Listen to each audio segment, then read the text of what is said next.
How did a brand with only 3 full-time employees take something so boring like tend fish and turn it into a giftable product, making $6 million in revenue a year? The brand I'm talking about is FishWife. FishWife didn't win because they reinvented fish. They won because they focused on something that the biggest brands often ignore, and that's retention marketing. So today, I'm going to break down the 3-step retention framework that FishWife uses to make their customers obsessed with their products. And I know this because I use the same structure when I'm helping brands like Feastables, ProMix, and Flora build their retention strategies. And I know that most of you might not have a fish brand, but the tactics that I'm gonna go over can be applied to any brand that's selling a physical product. So the first step is the attention hook. A lot of people hear hook and instantly think of content, but hooks happen all across your brand, not just on social media feeds. Your packaging can be a hook, your product naming can be a hook, your bundles can be a hook, even the way you announce a drop can be a hook. And FishWife is a perfect example of this. FishWife takes a product that most people think of as boring, but they make their product scroll stopping and attention grabbing. This is their way of catching your attention before you even buy from them. And to do this, it really comes down to 3 key things. 1, being visual disruption, packaging that looks like art and not just food. And 2, cultural positioning. This isn't just fish, it's also a vibe. And 3rd, talkable moments like collabs. Or for instance, this box actually isn't fish, it's chocolate in the shape of sardines, but they collab with Bixby chocolate to produce this product. So we have a visual disruption, we also have a cultural moment, and we have a talkable moment all happening within one product. This attention hook does something that most brands miss. It pre-qualifies the customer. If someone isn't into this style of branding,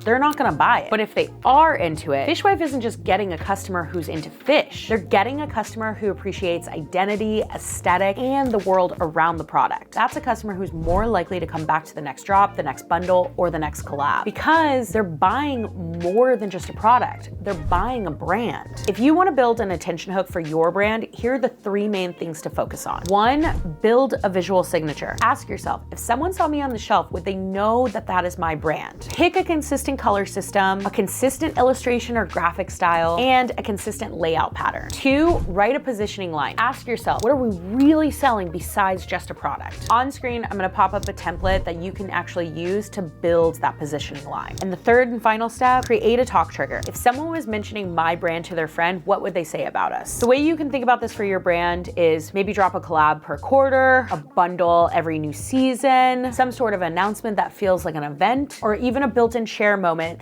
that drives your customer to want to share with their friends on a social media friend or even word of mouth. Because if you win attention before the first purchase, you've already started retention on day 1. Now, step 2, the trust bridge. Attention might get someone in, but now they need to have a good experience with your brand to actually trust it. And trust matters, because if they don't trust you to buy the first time, they're never gonna trust you. FishWife is selling something with built-in doubt. Most people hear fish in a can and they don't think premium. They usually think cheap, gross, disgusting. And a lot of people aren't buying that online without reassurance. So a brand like FishWife has to build trust fast. And they do this through 3 core levers. First one, credibility signaling, quality, sourcing, founder, or a brand story. Second one, education, how to eat it, how it fits into your life, how do you actually use the product. And lastly, social proof, UGC, community building, getting people to talk about it without them even asking. And psychologically, this is why it works, because trust is just risk removal. From the moment that someone considers their first purchase, they're already subconsciously asking themselves, what's this? Is it actually good? How do I use this? And will I be happy after I buy this? But when you answer those questions up front, you're not just increasing conversion, you're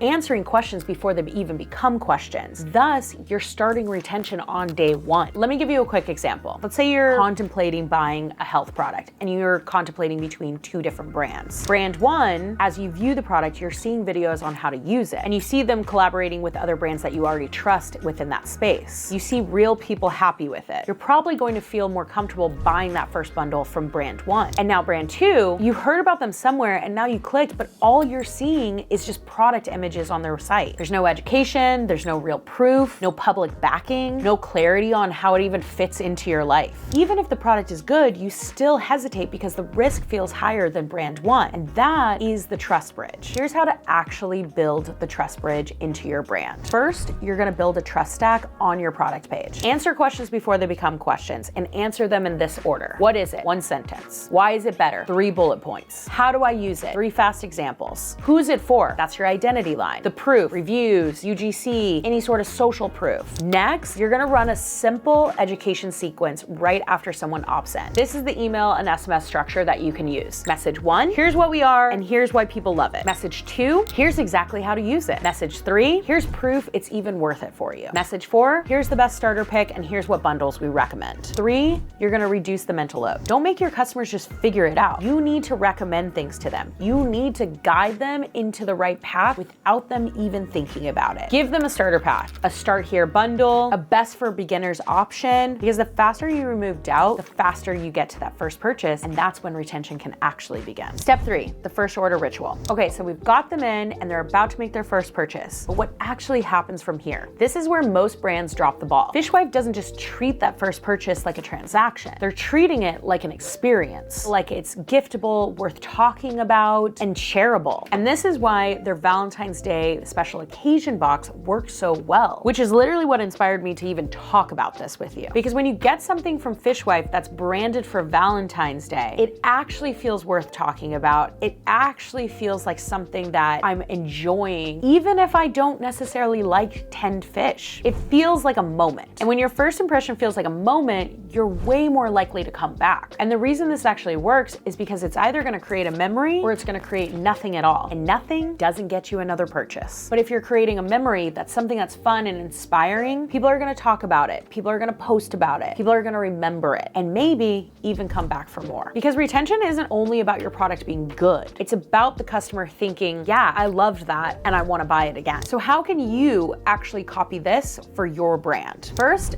build the first order ritual. Ask yourself, would this be enjoyable to unbox on camera? If unboxing is boring, the memory is weak. But if unboxing feels intentional, you're already at a retention advantage. 2, add a usage shortcut. Give them a simple start here moment. Maybe it's a 30-second how to use video, or maybe it's a we recommend these 3 best products, or it could even be a best first time combo recommendation. Confusion kills usage, and usage is what actually leads you to more orders. 3rd, add a delight trigger. One small thing that makes them feel taken care of. A collectible insert, a sticker, card, or bonus item. Something that feels like they didn't have to do that. Because if the first order feels like a moment, the second order is going to feel natural. So my sweet husband bought me this for Valentine's Day.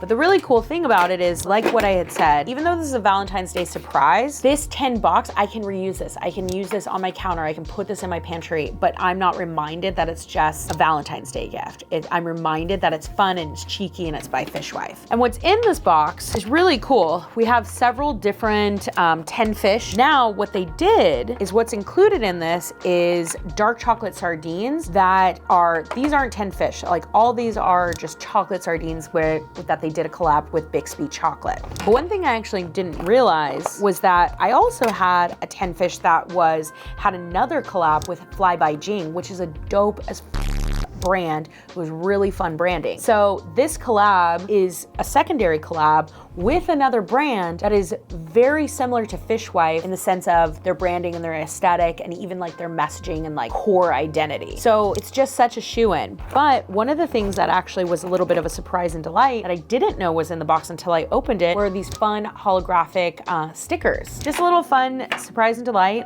We love her. We would buy again. Now, if you guys want to continue on your retention journey and see how AG1 built a $1.2 billion brand, click this button here.